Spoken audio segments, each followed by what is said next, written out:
So Leo, the tea I'm serving you is on a cup called The Loan That Saved and Sank My Business. Yes, you heard right. Unakumbuka ile the previous episode niliwambia venye nilipata kibandasi kikiwa imevunjwa. Maze, yani mtu tu alitoa chakula kwa mdomo, yeah? Let me set the scene a little bit. You see, kibanda yangu ilikuwa ya mabati. Nilikuwa sina CCTV, sina insurance, yani literally no plan B. Lakini unajua nini? Kwa Hustler Nation, unapatiwa only 10 minutes ya kumoni, yani ukuwe depressed. After that, you dust off the dust, yeah? And you move on. And you know what I did next? Like what most of us, nilienda nikachukua loan. Nika-apply loan just to fill that hole, yeah? Here is the twist. Maze, hata sikuwa na qualify hiyo loan. Remember, sina collateral, hata sina proof of payment. I didn't have a salo, business imesha kufa. But you know God ni mtu mwingine hata huwezi elewa. In his usual drama, akanitumia loan officer. Huyo loan officer akakuja kwangu, is there anything of value? Hapana. Lakini aliona maybe probably, aliona grit. At the same time, I think aliona pia the desperation and the dire need that I was in so that I could survive. Jamaa, alienda akavouch for me, akacook story.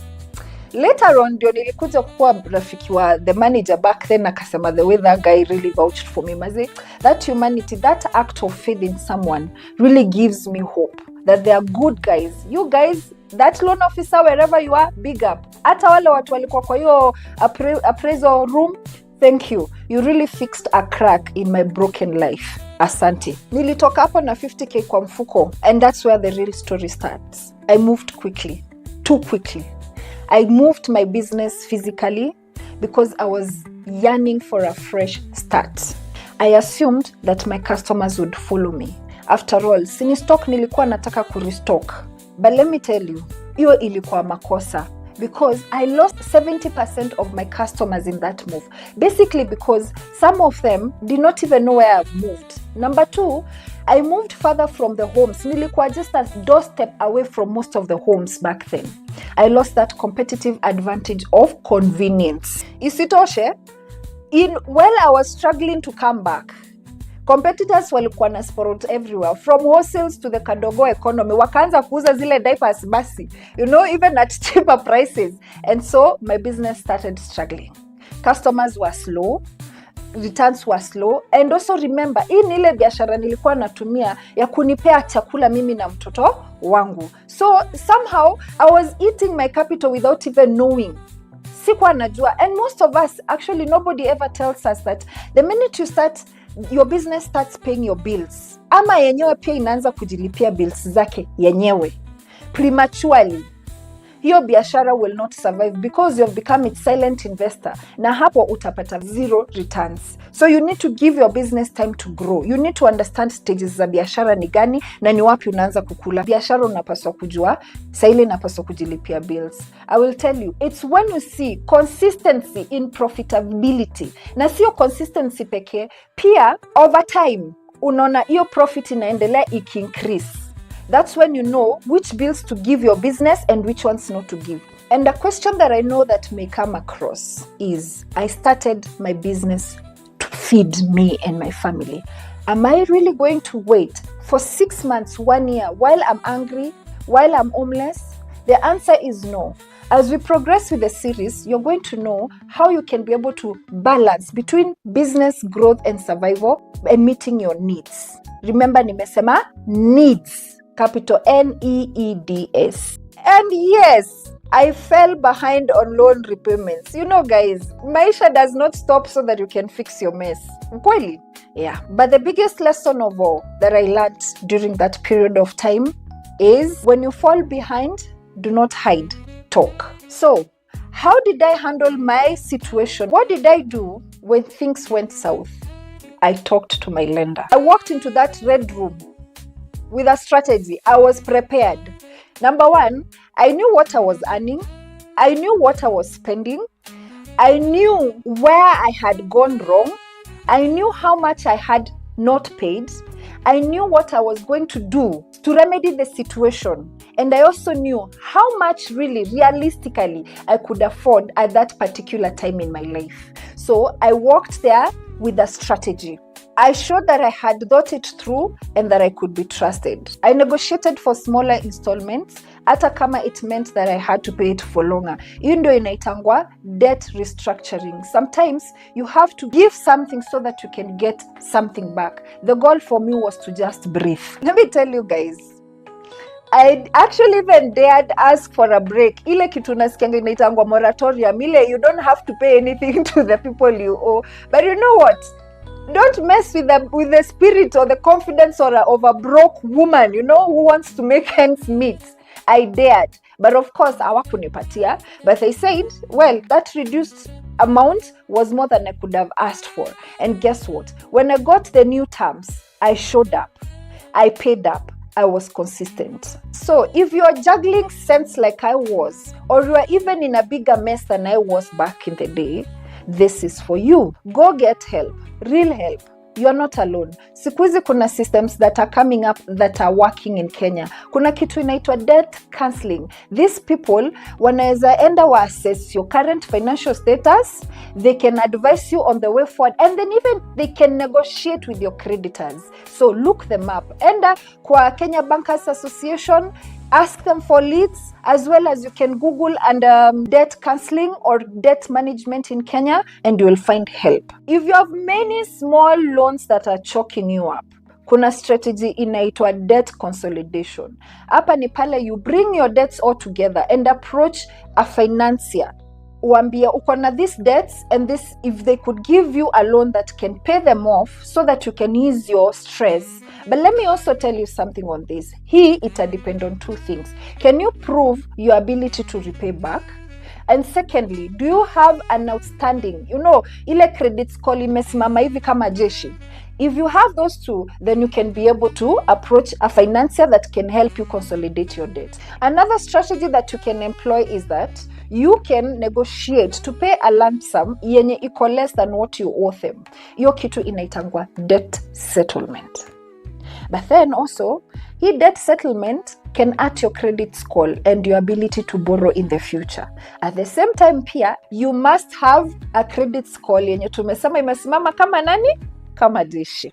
One last resort that you can employ: file for bankruptcy if it's doomsday for you. Yani umejaribu design zote za kuhandle debt imekataa. But now no, this is a legal process that you must go through the courts, and it has very serious repercussions because inaweza kufanya ukose loan ever again, na pia kuna vitu kama mortgages hautaipata because you have proved, you have said mimi nimeshindwa na madeni. Sometimes kufile for bankruptcy inaweza wipe away, clean slate all your debts. Ama waseme kuna hizi that you don't have to pay, but kuna zile zenye you must pay. Remember, as I've said, it's a legal process and you need to have a lawyer who will be able to advise you intensively, vile kabisa kueleze kila kitu, so that you can understand what are your options and what are the repercussions in your life. Listen, this is a very complex and serious process, so make sure that you lawyer up. Understand the costs before the money. Sasa tumekuwa tukidiscuss about third parties, what your financiers can do for you. But what about you? What about when all things fail? Yani sa ile hakuna financier na kusikiza. What do you do then?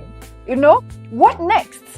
First, unaona ile fancy car unaendesha inakudrain. Unaona ile expensive apartment that you're struggling to pay rent just so that you can belong to that class. My friend, cut it down. Stop. Sell if you may. Use that amount of money to repay your debts, okay? Relocate and go to a cheaper place that you can comfortably afford. What matters is not the class. It is you having a roof over your head that is safe. And there are so many places that you can get in this beautiful country of ours that is safe. Remember, it is survival now, swag later. Any free cent that you manage to free, take it to your debt repayment. Another strategy is to prioritize your high interest loans. Unajua zile zenye hatutaki kuongea. Those Sherlocks that ask for 30% every week. Yeah? Na wale wengine wako huko kwa online. Those are your first priorities because those are the people that are eating money out of your wallet while you chill. Slash them fast, okay? And you also have to watch out on the late payments because those ones, they balloon so fast. Yani loan ilikuwa 10k, within a short time imefika 25k. And please don't go all double duplam on me. Believe you me, lenders have a way of circumnavigating that, and you do not want to test them on those waters. Another strategy that works, and it is on us the people who owe, is freezing on new debt. I find that most of us, including me at one point, I fell into the trap of borrowing to fill another hole. Hii ni kama kukunywa asubuhi ndio ukill hangover. My friend, you will never be sober. Hiyo ni alcoholism loading. And it is a cycle that you're creating. And sooner or later, you're going to be caught up in it. Break it. Unless it is a life or death situation. Na kama ni hapo, then solutions zingine zitakuja. Freeze unnecessary buys. Ladies in the house, umenunua the 11th circular dress. Now already you have 10 in the wardrobe. My friend, out of those 10, 8 has done a daylight since 2024. Let me ask you, what business do you have buying a new dress every end month? And yet, wewe unaepa calls za lenders na debt collectors kama matatu kwa traffic ya Nairobi. In my own opinion, actually, kids should only get clothes once a year because they're growing. But sisi adults, every 3 or 4 years, to be honest. So, all this money that you're going to buy a cloth because you want to be trending, na you're suffering, you're drowning in debt, it does not make sense. Iyo pesa ungenunua ile dress thou ama 1500. Iyo thou ama 1500, ndio ungerusha ulipe ile loan yenye inakukula 50 bob every day. Make that calculation. 50 shillings a day in a month, it's 1500. That 1500, you could have taken it. If you really don't have even any debt, put it in a money market na ianze kukuletea nini? Some interest at the end of the month. With all that said and done, being in debt is not a character flaw.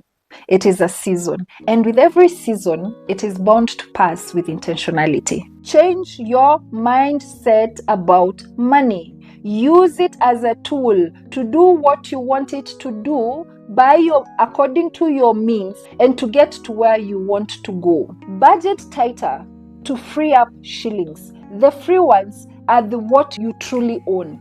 And the ones that you truly own are the ones that will truly give you freedom. Freedom of mind and freedom to achieve your dreams. Once you are back on your feet, restart wisely. Hata kama ni 50 shillings a week. Iweke kwa locked savings ama kwa zile money savers, with a strategy. And resist upgrading your lifestyle until your stability approves it. I want to encourage you today and to let you know that most of us have borrowed for survival. And even some of us are borrowing for survival today. Either personal survival or business survival. What makes the difference is, how do we borrow? And from who do we borrow from? And finally, how do we rise when we fall down? So, I want to ask you, have you ever taken up a loan that has saved or hurt your business or investment? Tell us about it. Your story might just help someone breathe again.